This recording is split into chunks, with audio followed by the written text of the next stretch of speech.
C'est la saison des champignons et dans la foulée de Quand vient l'automne de François Ozon, il est temps de voir Miséricorde d'Alain Guiraudy. Où est-ce que tu étais encore passé toute la journée? J'étais avec le curé. Bon, lui, il ferait mieux de dire des messes plutôt que de se promener. Je peux rester? Ce soir, Même quelques jours? Bon, enfin, tu fais ce que tu veux. Hein. il y a toujours la chambre de Vincent. Pourquoi tu restes ici? Tu l'aimes bien, ma mère? Je vais faire une machine. Y a quelqu'un? Bon, on se voyait un peu à l'époque. On se fréquentait pas beaucoup, hein. Et moi, je t'appréciais. En 2 mots, c'est l'histoire d'un jeune homme qui revient dans un village de l'Aveyron et qui, un peu comme le terrain stand de Théorème, va semer le désir et le trouble partout où il passe. Il s'installe chez la veuve d'un boulanger. Il se trouve qu'on comprend qu'il avait un petit faible lui-même pour le boulanger quand il était jeune. Et puis, il va s'incruster au grand désespoir du fils du boulanger et de Catherine Fro, qui aimerait bien voir son copain rentrer chez lui. Et puis tout à coup, voilà, il va se rapprocher d'une espèce d'ogre, de rustre paysan en Marcel. Il va se rapprocher d'un curé qui croise sans arrêt à la chasse aux champignons. Il y a un meurtre, il y a une enquête policière qui a lieu, qui elle-même est très drôle. Voilà, c'est ça qui est très fort dans le film, c'est qu'on est quand même dans un registre assez dramatique et en même temps, il y a toujours un humour assez sardonique, pas sans rire, voire limite grivois, qui arrive sans crier gare. C'est un film assez amoral aussi, comme le film d'Ozon d'ailleurs.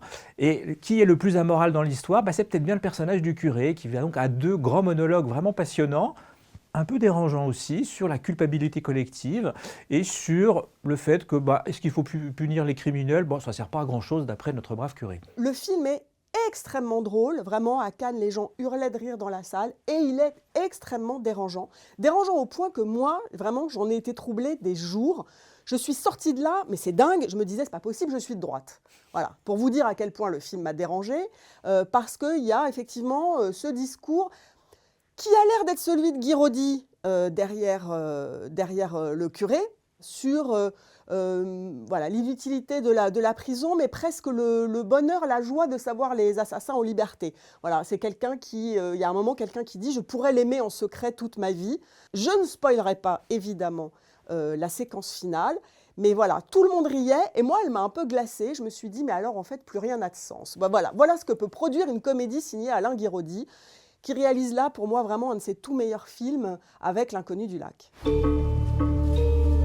Il va pas falloir que tu t'installes. Ça, c'est pas à toi d'en décider. Tu me lâches maintenant? C'est comme ça que vous cherchez les champignons?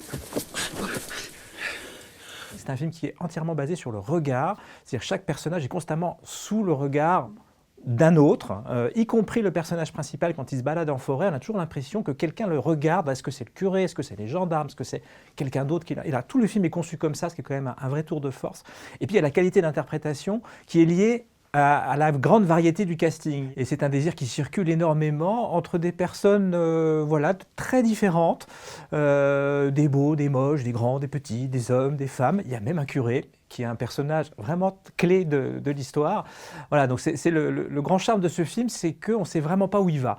Et Marie parlait, c'était les champignons, comme dans le film d'Ozon. Et puis, comme dans le film d'Ozon, on part sur une base qui est assez branlante et en fait, elle va donner lieu à plein de pistes possibles.